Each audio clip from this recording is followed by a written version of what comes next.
you're going to get 2 for 1 today. So what's going to happen, Melanie Moore is going to come. She's our registered dietitian. She's going to give us a few tips about healthy eating, because that's good for all of us, right? And Melanie, I'm going to try to absorb it and soak it up, and then I'm going to go try to do it. That's where it gets hard. But after Melanie is done, Dr. Matthew Dimon, who is a board-certified general surgeon that chose our community, and we are so thankful he did, and he's going on, I think, our 4th year, Dr. Dimon? Maybe headed into the 5th soon. Anyway, he has been amazing. We're so thankful that I said he chose us and chose our community. But since he's been here, he's done a lot of different things, but we are entered into a new service line, and as you saw, the wait is over. He's going to talk to us about a new surgical procedure that we're bringing here to Coosa Valley, bringing to our community, that can help if somehow we don't manage the healthy eating, or maybe there's other reasons that we're not able to get our weight where we want it to be. So it's very informative. Now you may be sitting here and weigh 100 pounds and you're thinking, I don't need this. But guys, if you look at the data, you know that in our state, actually in our nation, that this is an issue. So there are friends and neighbors and sons and daughters and grandchildren that we can go and share this news. And what we do know is that we have tons of people that are rolling out of our town to get this, and now we're so thankful that we'll be able to offer it right here in Sylacauga, because we have a qualified person, Dr. Matthew Dimon, that can bring this service to us. So I'm going to turn it over to Melanie. Okay, it's like, where did she go? And Melanie's going to get us started on thinking about some healthy eating. And then Dr. Dimon will come and talk to us about the new procedure that we are ready to offer now. You can call this afternoon or get your friend or your neighbor or someone to pick up that phone and call us, and we can get you started on the journey. You're going to learn about the journey. There's a journey to this, but you can start today. So with that, Melanie, I turn it over to you, and you get us started. Thank you, Vanessa. I see a lot of people I recognize. I've been in and out of the hospital for over 30-something years, and I was talking with somebody back there. They asked me how long have I been a dietitian. 40 years, more than 40 years now, I've been a dietitian. Maybe you can just give me that microphone. I'm not used to being mic'd up. And usually I talk very loud. And, you know, we talked about the food that we were eating, and anybody that knows me or knows anything at all about me knows that I'm one of those dietitians that truly believes that all foods can fit. In fact, the sign in my office says a balanced diet is a cookie in both hands. So, and I do believe that. So all foods can fit into a healthy diet, you know. So I'm just getting, and they told me I could only talk for like 15 minutes. So I'll talk as fast as I can, because I can talk about nutrition forever. But, you know, nutrition truly is the foundation of good health. I mean, we are all a big, incredible machine. You know, our bodies are made of billions and billions of cells. And the most important thing that we've got to do every day is give that machine what it needs. And what it needs are the nutrients that we get from the food that we eat. And there's something like 50 some odd nutrients that we have to have every day in order to keep this machine running properly. And most of those are the minor nutrients. But there are 4 major nutrients that everybody really needs to know about. That's carbohydrates, protein, fat, and water. Now, we are a lot of water. You know, our bodies are over 60% water. So, you know, all the fluid that you take in counts towards that amount that your body needs. And most of us, if you're healthy, your body will help you decide what you need, because you'll get thirsty and you'll drink an appropriate amount. And we all know we should drink a certain amount of water. So I'm not going to talk about water much. So now we're just down to 3. You've got your carbohydrates, your protein, and your fat. And those are the major nutrients, or the macronutrients, if you will. The most important thing that your body has to have every day is energy, okay? And the energy that the body prefers is called carbohydrates. And these are the things that typically come from plants, plant foods. So anything that comes from a plant, you're talking about vegetables, fruits, grains, and anything made from those, okay? But there's two different kinds of carbohydrates. There's the simple carbohydrates and the complex carbohydrates. And most of you know what I mean when I say the simple carbohydrates are the sugars. Okay, that stuff in the sugar bowl, that's called sucrose. And most of us eat most of our sucrose in those cookies and the cakes and the pies and the candy and all those things that come out of the vending machines, because those are refined carbohydrates, okay? They get into the bloodstream very quickly because they're already simple, so they're absorbed quickly. And that's not the best source of energy for our body, okay? The best source of energy for our body are the complex carbohydrates, the things that take longer to break down and have nutrients. And those are the plants that you think of as being the vegetables, the fruits, and the grains, whole grains, not necessarily the donuts, but the whole wheat bread, okay? So you want to pick the right carbohydrates. But actually, nutrition is the foundation of good health, because we have got the ability to do, certain things that we, by choosing the right diets or choosing better choices, we can, eat a healthier diet, which is going to help you stay healthier. Okay, and we're talking today about obesity and how difficult it is to prevent disease with obesity, because I've been practicing nutrition for over 40 years, and since the 80s, the epidemic of obesity has skyrocketed in this country. It's gone up by over 30%, and that's because we now no longer know what's considered a regular normal portion size. Everything now is supersized. And I remember the days when there were no drive-thrus at the fast food. I remember no fast food restaurants, okay? But now we have fast food restaurants. Everybody has a drive-thru. You don't even have to get out of your car. If you were raised in, or if you can remember, and I can, the 50s and the 60s, we didn't have that. We worked a little harder for our food back then. It wasn't as available. We did have to actually, you might have a garden, you had to actually work or cook, and nowadays everything is so convenient. And if you drive through the drive-thru, the last thing they'll say is, would you like us to supersize that for you for 99 cents? But that's one of the biggest problems, because it is so difficult to prevent some of the diseases that we get in this country, because of our creeping obesity. It does contribute to a lot of different kinds of diseases, such as heart disease, cancer, diabetes particularly. There's so many people walking around with undiagnosed diabetes because they're insulin resistant. Their bodies are no longer able to function properly because the excess fat is getting in the way. This is what 1 pound of body fat looks like, okay? Now, this is just 1 pound, okay? But if you look at it, it's yellow. This is actually what human fat looks like. There are blood vessels going through this, okay? But this is not a bad thing. We all need a certain amount of this. In fact, this is going to protect us from starvation. Our bodies actually were set up to live through periods of feast and famine. So your body has this as a protection to keep us from dying of starvation during famine, okay? And this represents about 3,500 calories that we eat that our bodies didn't need, so it's stored it, okay? And as we eat more than our bodies need, it turns it into fat and stores it so that we will eventually have it if we ever have a famine. Do we have famine in this country? Not very often. But if you want to get rid of it, the only way you get rid of it is make the body have to turn this back into energy, because that's what this is. It's stored energy. And you do that by eating less than your body needs and exercising more, okay? What does eating healthy look like? Most of the time these days we talk about a plate, because we need a certain amount of protein foods, and the protein foods come primarily from animal sources. Meat from cows, chicken, fish, all those animals that we use for a food source, that's our good source of protein. And other things that come from animals like milk and dairy products, which come from a cow, they're high in protein. And we do need a certain amount of protein every day. And the amount that we need is usually not as great as we think, okay? You can actually meet your protein needs by putting just a fourth of your plate being the piece of meat.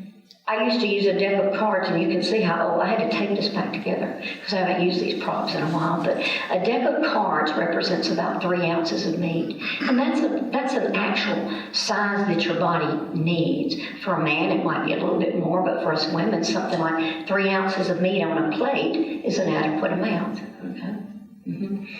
So, and I used a deck of cards. But then you want to fill up the rest of that plate with those vegetable sources, or the plant sources. Vegetables, fruits, and grains, and primarily whole grains. The dairy products are also important because they're going to give us the calcium and protein also.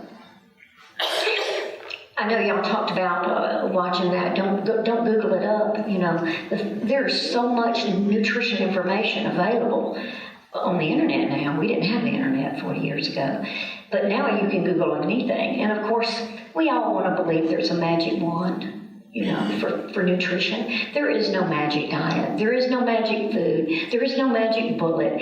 You know, in order to eat healthy, you just have to follow some basic guidelines. All foods can still fit. I eat a cookie every single night with that glass of skim milk, which I need for prevent osteoporosis. But you know, you can fit that into your diet. You know, you don't have to give up anything. All foods can fit, but you do have to choose better most of the time. You know, most of these things are the fad diets that ultimately they can work. You can lose weight anyway, but can you keep it off? And that's the goal. And for most of us, we just want to maintain a healthy weight. You don't, as we get older, we gradually gain a little weight as we get older. That's part of the body's protective mechanism also. But getting overweight is what can lead to these diseases that are mostly preventable, or at least postponable. You know, you can't change your age, your sex, or your genetics, you know. Well, nowadays we can change our sex, can we? But anyway, I'm talking about genetically. You can't change your genetics, okay? But a lot of the things that we die of in this country are preventable or at least postponable. And I always tell people, if you live long enough, you're going to get some degree of heart disease. You know, that's just part of the aging process.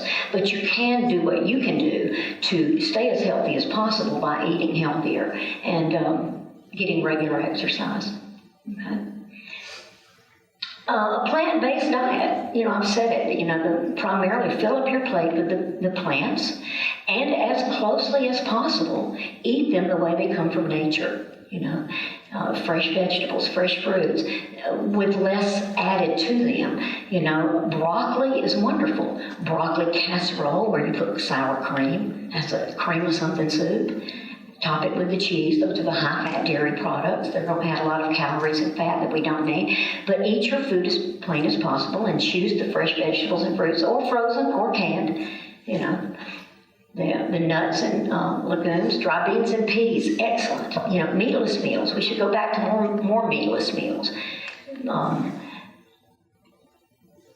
The DASH diet you'll hear a lot about, the Mediterranean diet, are two that get spoken about a lot of times in the context of healthy diets.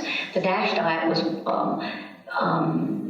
developed by the Heart Association for helping to prevent hypertension, and the Mediterranean diet also. But they're all plant-based diets, eating more fruits and vegetables, more whole grains, and less fats, and, you know, use the fish and chicken more than you use the red meat. Use more nuts. Things like avocados, those are good fats. Okay. Small changes make a huge difference. You know, the biggest problem a lot of people do is they want to change everything and hope that's going to be a magic. You know, there's no magic. I mean, the truth is, if you really want to stay a healthy weight, you have to eat less and exercise more and do it for the rest of your life. You know, there's no, you know, and that's what we have to gradually do. So you do it slowly. It's a process like anything else. It's management like anything else you do. You know, you think, well, you don't have to change everything. Look at what you're doing now and say, how could I possibly improve? Can I do something a little bit better? Limit to just one cookie instead of two. You know, some nights I eat two, some nights I eat one. It just depends on, you know, how well I managed that day and how much I want to eat that extra cookie at night. But you can fit it in, okay? Use the low-fat dairy products. Vary your protein. Choose lots of colorful vegetables. The more colorful they are, the more nutritious they are, okay? So, any questions? I ripped right through it because, like I said, I was just wanting to hit the high spots. But I have a question. What causes the fatty liver? Well, that could be caused by there's not one answer to that question, okay? That could be a process of something that's going on that causes it, but a lot of times it does go hand in hand with certain diseases. So if that's something that's a concern to you, you might want to, talk with your doctor. But the bottom line to almost everything as far as good nutrition and health is exactly what I just told you. There's no miracle diet to any of them, okay? For certain diseases, diabetes, we may, focus on certain things, where in other diseases we might focus on protein or carbohydrate and those macronutrients more. But, the bottom line is healthy nutrition goes along with any disease process, trying to eat as healthy as possible. So. Liver nodules of that exist in your liver when you have that outcome. When you have a fatty liver, it's not like cirrhosis of the liver, is it? No, not necessarily, but fatty liver it basically is where fat is starting to infiltrate the liver, and it can be caused by different things, and it can also be associated with other diseases. Not necessarily. But not necessarily, Okay, thank you. Yes. The liver issues can be related to many different things. So it just... You without a part of your liver, can't you? I've heard of people with the liver, that's one item you can have removed a little bit and still... Well, I suppose a resection of a small amount. Let's ask you can ask your surgeon about that one. Okay, because I'm not really, we have to have a liver to some degree. Yeah, you can't live without a liver at all. Yeah. There's certain organs we can take out and live without, but you need your liver and you need it to stay healthy because it's absolutely critical to digestion and absorption of nutrients. Any other questions? I brought an assortment of good, healthy handouts over here, which you're welcome to pick up and take with you when you leave, if you'd like. And I put my business card over there, too. I've been back at the hospital now for about a year. But,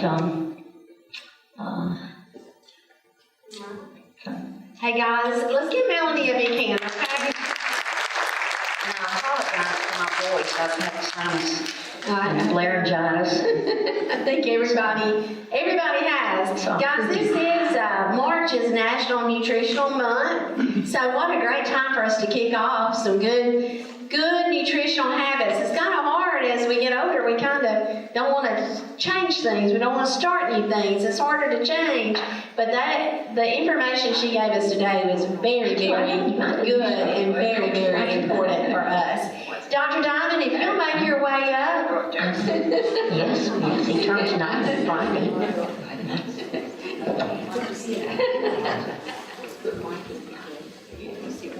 All right. Dr. Diamond, again, is a board-certified general surgeon. He normally does those gallbladders and appendix and hernias and et cetera, but one of the things that he had before he came to us during his training was about beginning to talk about the weight loss and a bariatric program. So we've waited a few years, but now we're ready to get started. And so this will be a brand new service in Sylacauga at Coosa Valley. And so we're excited. We're always excited to bring new things to you. So I'm going to turn it over to Dr. Dimon and let him walk us through how that really works. And we'll definitely be here to get appointments set up or anything and answer any questions that you might need at the end. So Dr. Dimon, it's all yours. Is that coming through? Y'all able to hear it? Well, I'm going to have to talk loud. So I just want to thank Melanie for starting us off with some good talk about nutrition. That's definitely the cornerstone to any weight management you want to do, healthy lifestyle. The food that you put in, the fuel that you burn, that's really what's going to influence your health, how well you live your life. I want to talk a little bit today about obesity and also about weight loss surgery. And I'm not going to talk long, by the way. I'm going to try to ask lots of questions. Starting off, what is obesity? Yeah, absolutely. There's words, huh? Melanie's works. There you go.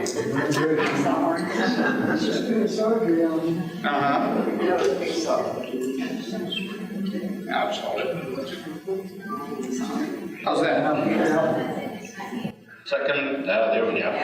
All right. So, I just want to start off with defining, what is obesity? Because we talk a lot about being overweight, talk about being obese, talk about being normal weight or even underweight. And what does that really mean? And obesity basically just means that you're carrying around more fat than is healthy for your body, and it's starting to take a toll on you. You can be a little bit overweight, have a little bit extra, but it doesn't make you sick. But obesity is that line that you've crossed where you're carrying enough excess fat that it's affecting your health and affecting your lifestyle. And the way we like to measure obesity in America is with the body mass index. I think a real good way to look at it is just these silhouettes. You've got your underweight, your normal weight, your overweight, and then you're obese. And there's several levels of obesity. You might have heard class 1 or class 2 obesity. You may have heard morbid obesity. They're all different words for the same thing, which is that you're carrying more fatty tissues on your body than are healthy. A real good way to calculate that is one of these charts. If nobody has to tell me your numbers, but you can look at it and kind of see where you're at. It's all based on how tall you are. 4'6" all the way to 7 feet. Is anybody in here 7 feet? Okay. And then 100 pounds to 260 pounds. So for instance, I'm 5'11", I'm not going to say how much I weigh, but if you start with your height and you just go across to your weight, I'm not 170 pounds, sadly, but if I was, it would be 24, which is green. It's in the normal range. So charts like this can kind of help you quick and easy see where you fall. And this red zone is really where you start to see problems with medical conditions. It's when you get into that obese zone. So it's just based on height and weight, right? So nobody, nowhere in here does it say what your body fat percentage is. Nowhere in here does it say if you're, muscular or if you're thin, big boned or small boned. And so you'll hear a lot of times when you're talking to people, oh, that BMI stuff, it doesn't mean anything because, I'm just big boned. I just weigh more because I'm dense, I work out, things like that. And that's very true. Really what we want to measure is your total fat. But it's difficult to measure your fat, and this is a good, quick and dirty measurement. Just as an example, I did find a picture of myself from a few years ago. This is Phil Heath. He's a 7-time Mr. Olympia. His BMI is 37, which would be morbidly obese. But clearly, this is not a guy who needs to cut fat. He does need to stop taking so many steroids, but it's not everything. Weight is relative, but the average person who has a certain BMI is going to fall into that category.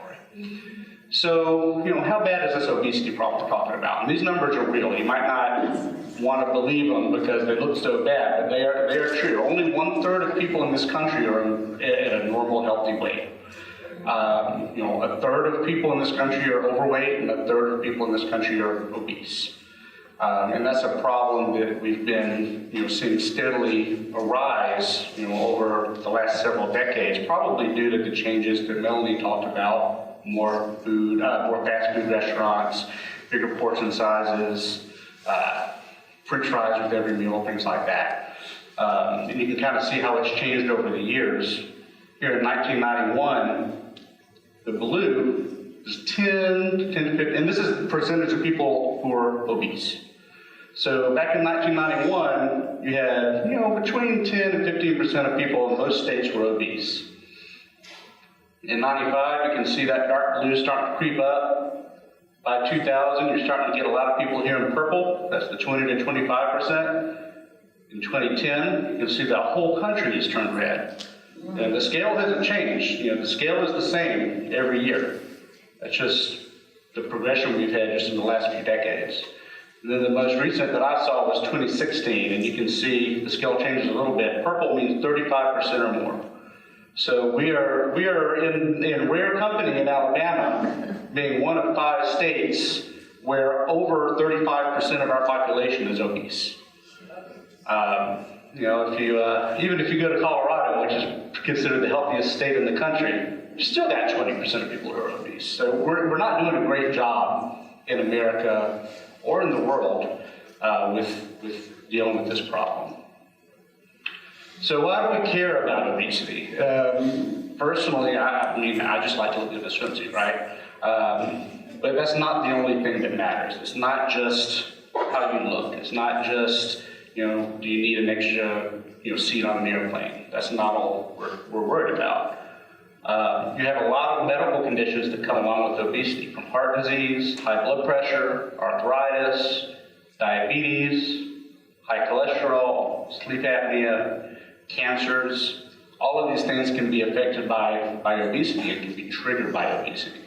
And so, as you can imagine, as the country becomes more obese, we've seen a massive uptick in all these other conditions as well. And we're seeing a lot of people dying at earlier ages of these conditions.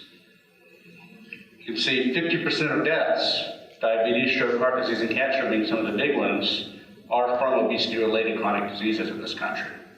Now, that doesn't mean that everybody who dies of heart disease was obese, but they're linked, and so the more obesity we see, the more you're going to see those problems. 13 cancers are associated with being obese, from brain cancer, esophageal, blood cancers, kidney, ovarian, thyroid, breast, liver, gallbladder, stomach, pancreas, colon, and rectum. I'm sure everybody in this room knows someone who's had to deal with one of those cancers. And again, not everybody who has a cancer is obese, but we know that obesity can predispose you to some of these problems, make it more likely that you'll get it, and can make it harder to treat if you do. So what can we do about it? Losing weight does help. This is not something that once you're obese, you're stuck with it. Studies have shown that losing even 10 kilograms, which is 20 pounds, in a 200-pound patient who has obesity-related problems, they have a total mortality, so total death rate drops by 25%, diabetes-related deaths drops by 30 to 40%, obesity-related cancer deaths drops by 40 to 50%. Blood pressure improves, diabetes improves, and your cholesterol levels can all improve just from a 10% decrease in your weight. So that doesn't mean that you have to become skinny. But if you have obesity, even losing some of that weight can have huge benefits to your health. So what do we do about it? As Melanie talked about earlier, the first step to treating obesity is controlling what we eat. The fuel that we put into our bodies is what drives all of this. So you don't have to have a salad with a lemon slice. That doesn't have to be every meal. As Melanie mentioned, everything in moderation, and everything can be in. If you like cake, you can have some cake. You just can't have all the cake every meal. Have a reasonable amount of proteins, a reasonable amount of fats, lots of those complex carbohydrates. My personal philosophy is to lean a little bit more towards the proteins than the carbs, but you need them all. And if you bring your total amount down, you're going to lose weight, because this is all energy. This is all energy in and energy out. So if you're going to burn 2,000 calories a day just from living and the things that you do and the chores that you run and the work that you do, and you eat,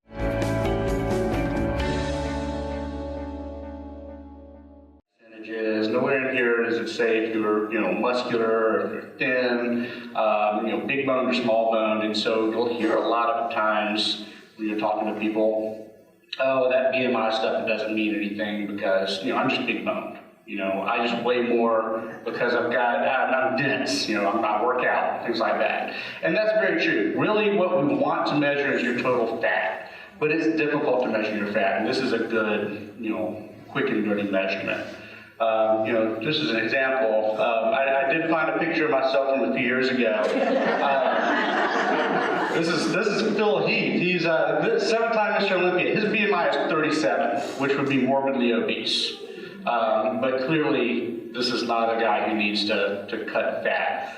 He does need to stop taking so many steroids, but it's not everything. Weight is relative, but the average person who has a certain BMI is going to fall into that category.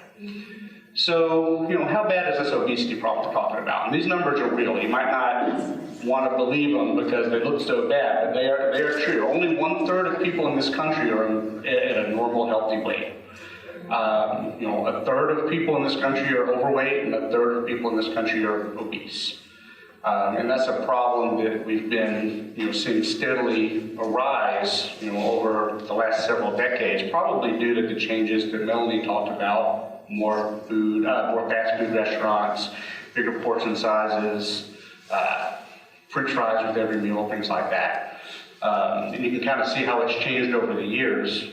Here in 1991, the blue is 10 to 50, and this is the percentage of people who are obese. So back in 1991, you had, between 10 and 15% of people in most states were obese. In 95, you can see that dark blue starting to creep up.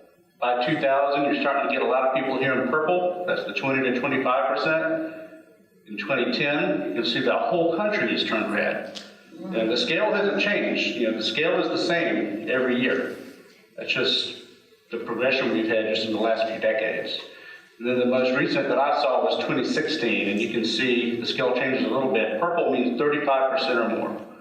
So we are in rare company in Alabama, being one of 5 states where over 35% of our population is obese.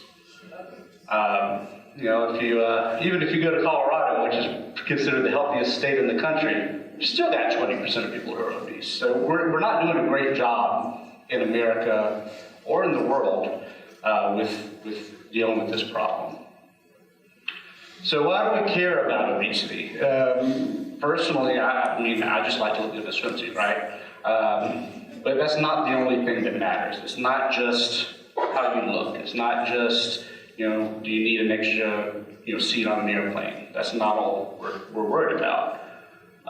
You have a lot of medical conditions that come along with obesity, from heart disease, high blood pressure, arthritis, diabetes, high cholesterol, sleep apnea, cancers. All of these things can be affected by obesity. It can be triggered by obesity. And so, as you can imagine, as the country becomes more obese, we've seen a massive uptick in all these other conditions as well. And we're seeing a lot of people dying at earlier ages of these conditions. You can see 50% of deaths, diabetes, stroke, heart disease, and cancer being some of the big ones, are from obesity-related chronic diseases in this country. Now, that doesn't mean that everybody who dies of heart disease was obese, but they're linked, and so the more obesity we see, the more you're going to see those problems. 13 cancers are associated with being obese, from brain cancer, esophageal, blood cancers, kidney, ovarian, thyroid, breast, liver, gallbladder, stomach, pancreas, colon, and rectum.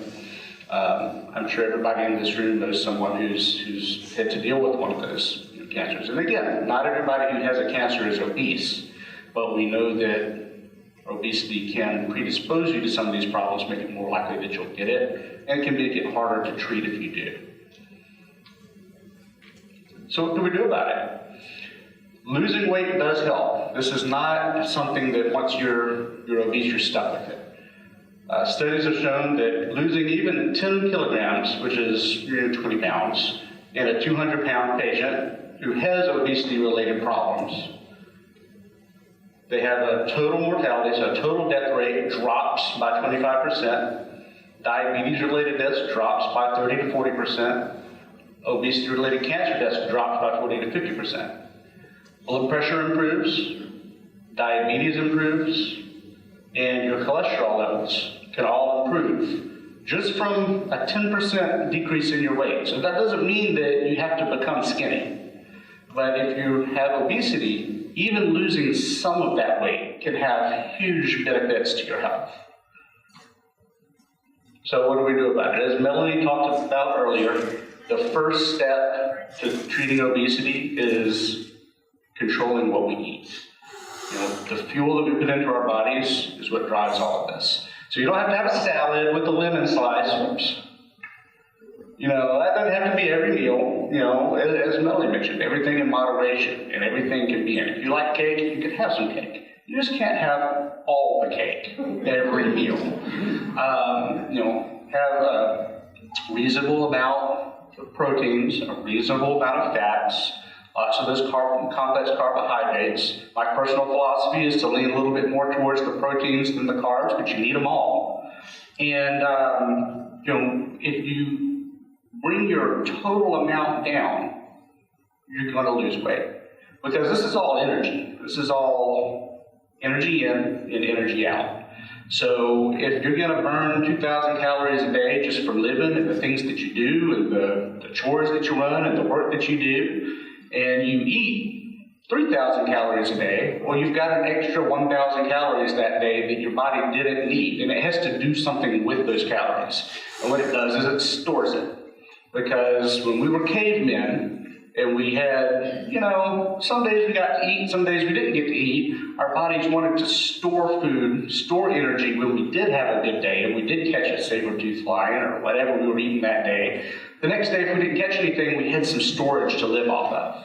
Well, our bodies don't know that it's 2019 and that we have a supermarket down the road. So if we eat too much in a day, our body's still going to store that. But the day of famine never comes. So the next day we still have plenty, and the next day we still have plenty. Our body just stores it all away, and eventually we find ourselves with a problem. So the key to any of this is eating the same amount of energy we need based on how much we do, how much we burn. If you want to lose weight, you have to eat less. If you want to gain weight, if you're one of those underweight people, eat more. So intake is important. The other thing that's important is how much you burn. You can influence things in the other direction. You can say, well, I want a cookie. I don't care what my normal daily calorie expenditure is. I want that cookie. Well, you can increase your expenditure. You can go out, you can run 5K, 10K, walk around the block, lift a weight, go for a 30-minute walk. These are all ways that you can increase your calorie burn, increase the amount of energy that you use that day to make room for that cookie or that piece of cake. The problem there, and I think that exercise should be a part of every person's life, especially people who are working on their weight. But the problem there, I don't know how many of you have ever been on a treadmill and watched that counter, tick how many calories you've been burning today, as you've run and sweated and suffered. It's not that many. If you go and get on the treadmill for 30 minutes, an hour, really, really work, you look down at that thing, it's like 150 calories burned. Well, that's a Chips Ahoy. So you just spent an hour really not happy with yourself just so you can eat one cookie. So exercise is important, it helps, but you cannot outrun your kitchen. If you eat too much, you can't out-exercise that. So, those are the two big things you can do: control your diet, exercise. What if it doesn't work? This poor lady, she's trying, right? Lots of people are like her. She's trying, she's working. And she's just, for whatever reason, she's not getting there. A lot of it's social, a lot of it's, we go out and eat with our friends. Who wants to eat a salad if everybody's eating a steak? Even if you do try to eat the salad, I don't know if you've looked at the calorie information on a salad at Chick-fil-A before. It's amazing how many calories they manage to pack into that thing. With cheese and dressing. Ranch dressing is like 200 calories for a tablespoon of it. Ranch dressing is horrible for you. Who likes ranch dressing? Yeah, everybody, right? That's all we eat. It's horrible for you, unfortunately. And so you can try, and sometimes you can't get there. Maybe you've got problems with your knees, maybe you've got problems with your back, so you can't get on that treadmill, you can't do that extra exercise. It's not your fault. You're not lazy, you're not unwilling, you just can't do it. And so when somebody comes to that point where they've tried modifying their diet, they've tried exercise, they've been fighting it and fighting it and fighting it. There are other options. There are additional steps you can take to try to get control of this disease, which obesity is. It's a disease. And, what we like to talk about is bariatric surgery. Now, when we talk about bariatric surgery, this is not the same as going on a diet. You don't get to, do the Atkins diet for 3 months, say, okay, I've lost my 10 pounds, now I'm going to go back to eating the way I used to. This is a lifestyle commitment, but it is very effective. You can lose a lot of weight through this process. You can see here, we've done a lot of studies on bariatric surgery, and I'm going to go through some of these numbers because they're so impressive. All of these conditions, which can be related to obesity, migraines, 57% of people with migraines related to their obesity feel better after they've lost their weight. High cholesterol, 63% resolved. Fatty liver disease, 90% of people have improved fat storage in their liver, 37% have improvement in their inflammation, and 20% have improvement in their fibrosis, which is cirrhosis I heard somebody asking about earlier. Metabolic syndrome, which is that whole cluster of diabetes, liver trouble, things like that, 80% resolved. Diabetes, 80% resolved. Polycystic ovarian syndrome for young women who have problems with their menstruation, who have problems with abnormal hair growth, things like that. 79 to 100% resolution. Varicose veins, 95% resolved. Gout, 70% resolved. Depression, sleep apnea, asthma, heart disease, high blood pressure, acid reflux, problems with incontinence, arthritis. All of these things, you're seeing these numbers, 50, 60, 70, 80% of people who are able to lose weight, in this case through bariatric surgery, all of these things are improving. So this isn't just about making your number small. This isn't just about fitting in clothes better. It's not just about thinking you look better when you walk down the street. These are real, solid improvements in your health that you'll notice. 95% of patients notice an improved quality of life, and 5-year mortality, which means people who die in the next 5 years of something. 90% reduction in 5-year mortality. So these obesity-related diseases are real, and they cause major harm to people, and they can be reversed. When we talk about bariatric surgery, there's a couple of big ones that you'll hear about, and some that are a little bit less common that we'll kind of skip over today. I'm sure everybody's heard, because it's a little bit older, the gastric banding.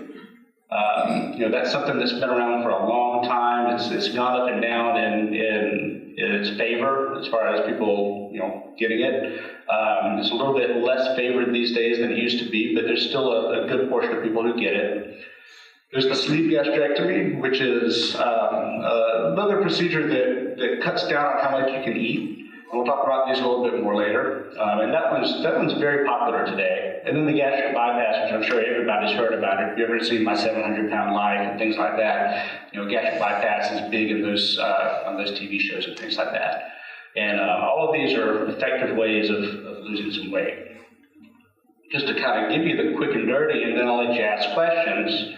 The lap band is a pretty simple procedure when you really look at it. There's a rubber and plastic band that goes around the stomach and a little port that sits under the skin. If anybody's known somebody who's had cancer and has had a port for their chemotherapy, it's exactly the same sort of port there. And what this does is it allows us to restrict how much food people eat at any given time, number one. And it allows us to actually control the hunger, that desire for food to a certain extent. It doesn't involve removing any portion of the stomach. It doesn't involve cutting the stomach, pulling the stomach, rerouting the stomach.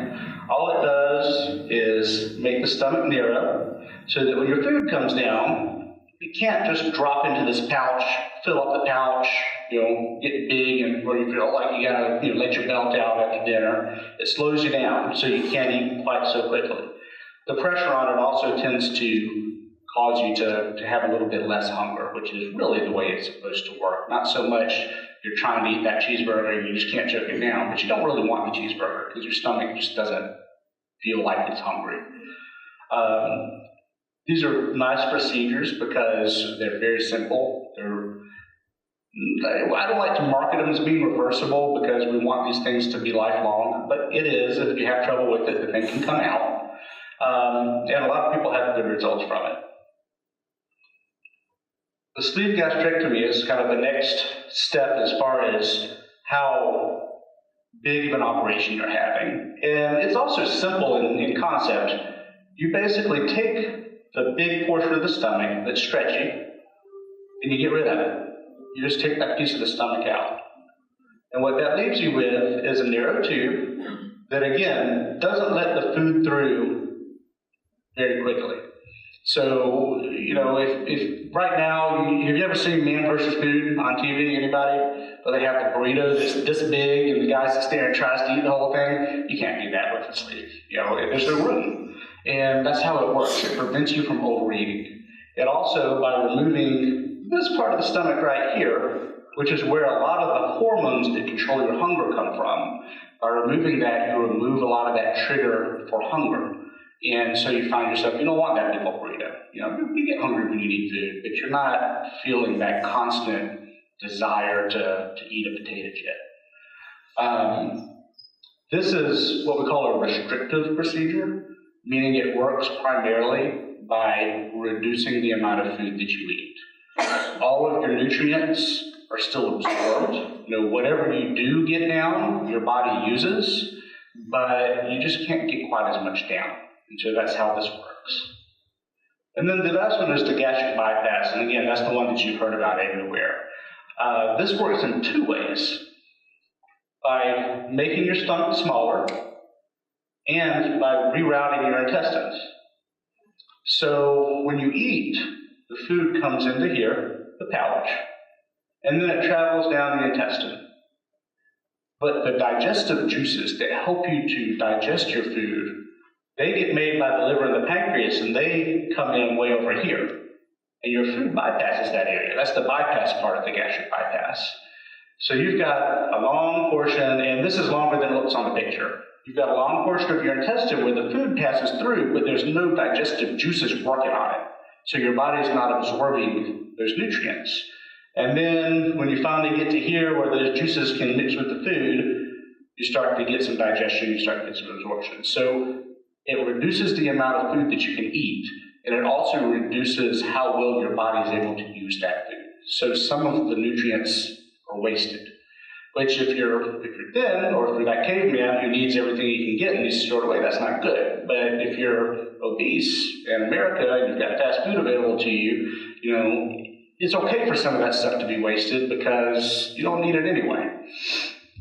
Gastric bypass is, you know, of those three, tends to have the most dramatic weight loss, but it also has, you know, more side effects and it's a bigger operation. So all of these options are kind of a trade-off as far as, you know, how much you're doing, how much side effects you may have to deal with versus how much weight you're going to lose.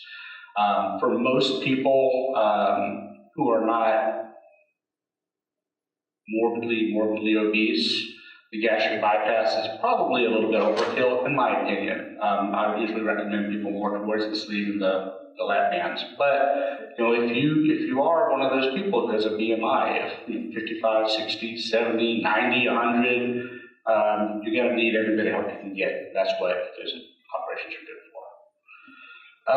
You know, it is an operation, and so a lot of people are worried about, well, how big is this operation? What am I going to go through when I have surgery? And the answer to that is these are typically one-night stays in the hospital, sometimes two, just depends on how well you kind of pick back up after it.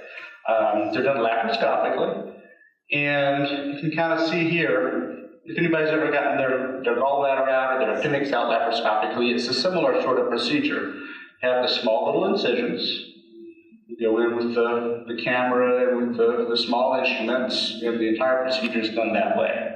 And you can see this picture is about a year out from surgery. You can't even really see those scars. You can see that there's been some weight loss though. So it's scary to think about having surgery. A lot of people are nervous about it. The recovery from this isn't that bad. The biggest thing that people have to kind of wrap their minds around is the new lifestyle, the new relationship with food. The surgery part itself, we recover from pretty quickly. So if anybody has any questions, be happy to take them. Dr. Dimon, can you talk a little bit about the journey? Because I think that's part of this. I mean, this afternoon, you can't just walk in and you do surgery tomorrow and it's a quick fix. Right. So let's talk a little bit about what has to happen. And some of this is driven by your insurance, but still it's an important piece of it. Sure. So, as we mentioned, this is for people who have tried and failed other things. So the last thing I want to do is have somebody come in the office who woke up that morning, decided they were overweight, they didn't like it, let's have surgery. I want to hit the easy button. It's not the easy button. That's not what this surgery is meant to be. And it's not going to be easy. It's still going to be difficult. It's still going to be work. But you do need to try other things first. So the person who's going to have a bariatric operation is going to be that person who's been dieting and failed, who's been exercising and failed. And what most insurances require, and I agree with it, so even if they didn't require it, I would want you to do it, is for people to have, 3, 4, 5, 6 months of supervised weight loss, supervised dieting. Although I don't really like that term. Dieting is something you do and then you stop. But what we want is a change in lifestyle. We want to, develop a healthy lifestyle. But most insurances are going to want you to have spent 6 months under the supervision of your family doctor trying to lose weight, through some sort of program, changing your diet, exercising. Some doctors will use medication to help, all of those things. But that's the biggest thing, is we do need to see that you've been making an effort to lose weight through diet, because that's the healthy thing, is to lose weight through diet. And it also gives you a taste of what you're going to be in for after surgery. Because if you don't have the willpower before surgery to kind of stick to a diet and stick to trying, then after surgery you're going to have a lot of trouble, because now it's forcing you to stick to it. But you're not going to want to. Maybe you're going to try to overeat through your surgery and it may not work. You don't want to have surgery that doesn't work. So that's the main thing. The other thing is really you have to be healthy enough to have surgery. So a lot of those comorbidities, those obesity-related conditions, are also things that make it more risky to have an operation in general. So heart disease, sleep apnea, diabetes, those sorts of things. They increase the risk of having any sort of operation. And so we will require everybody who's coming to have it to be evaluated for those conditions and treated for them. So if you have heart trouble, we need to make sure that heart trouble is under control. If you have sleep apnea, we need to make sure that's under control. If you have diabetes, that needs to be under control. And so that's all a process that you'll work, with us and with your primary care doctor to kind of get managed. Just because you have heart disease doesn't mean you can't have the procedure. Just because you have diabetes doesn't mean you can't have it. We just can't have people who are not controlled on those conditions having surgery. So we do have to make sure that we're being safe and we're putting you in the best shape possible before going to surgery. So usually it's about a 6-month process from the time that you come in and say, hey, I'm interested, I think I want to do this, to the time you would actually have surgery. It does take a little bit of time, but that's so that we can make sure you're in the best shape you can be, to go into it. I have a question. Yes, ma'am. There's some reason that you're not allowed to have carbonated drinks after the surgery. I've heard that. So there it is. Early after surgery, so immediately after surgery, part of that reason is because everything is still healing. And carbonated drinks, they can make you bloated and they can stretch things, and you want things to heal. Once you're out from surgery a little ways, it becomes less that you can't have them and more that you probably just won't want to have them. Because if your stomach is real small now, a little bit of soda is going to go a long way as far as kind of blowing you up like a balloon. And you won't feel good. So I've seen people who have forced all sorts of things through their operations. And I've seen somebody who's had a gastric bypass I sat down with him and watched him eat a 72-ounce steak. He didn't lose weight. But most of these things, you're not going to want these things anymore. The carbonation, you're going to try it. Everybody does. That makes you feel bloated anyway. Right. And if your stomach is now the size of a little cup, then you're going to feel really bloated if you try to eat very again. So, Dr. Dimon, obviously we're not going to start off doing the gastric bypass. Can you talk, as we close out today, can you talk just a little bit of where we're going to start? It's more going to be towards the sleeve surgery, so we kind of bring that in and people can focus on that. Right, so anytime we start a new service line, we want to start small, start with cases who are going to go well. We're not trying to be heroes here in Sylacauga. There's a reason that the big hospitals exist for complicated patients and for people who are very sick and for people who need complicated operations. And so, in Sylacauga, we're mostly going to be focusing on doing the gastric sleeves right now. There's some conversation about the bands. We're not quite at that point yet, but the sleeves is probably where we're going to start. And we're probably going to start with patients who, are otherwise pretty healthy and who are, not in the BMI 50-60 range, more in the 40 range, because we want to make sure that as we grow the service, the patients are doing well and that we're getting experience, the community's getting experience, and everybody's kind of moving on the same pace. 5 years from now, who knows what we'll be doing. We may be, doing more complicated cases, and we may be doing gastric bypasses. Maybe not. It depends on what the community needs. But we'll be starting off probably focusing on the sleeve for the most part. Now, if you come to me and you say, commission weight loss, the fact that we're starting with the sleeve doesn't mean that's all I'm going to talk to you about, because the sleeve's not for everybody. There's reasons you might not need to have a sleeve. There's reasons that the sleeve may not be the right operation for you. And if that's the case, I'll tell you. We're not going to try to make a one-size-fits-all program for you. If it's not right for you, I'm going to be upfront with you about that, and we'll talk about what is right for you. All right, thank you, Dr. Dimon. Let's give Dr. Dimon a big hand. Some very information, and Mama always said we are what we eat, and that's pretty much what it is, right? So, and as we get older, it does begin to affect other parts, like we talked about, the heart, and we all love to think about how we look and our size, but more importantly, it's our health. So I hope that's the message that we all, including myself, walks away with today, is thinking about. It's about our health, and we all want to be strong and healthy, and Ms. Brown, have that energy that you talked about earlier, and we want to be coming back and enjoying our quality of life that we get to enjoy. So with that, we've got some giveaways today.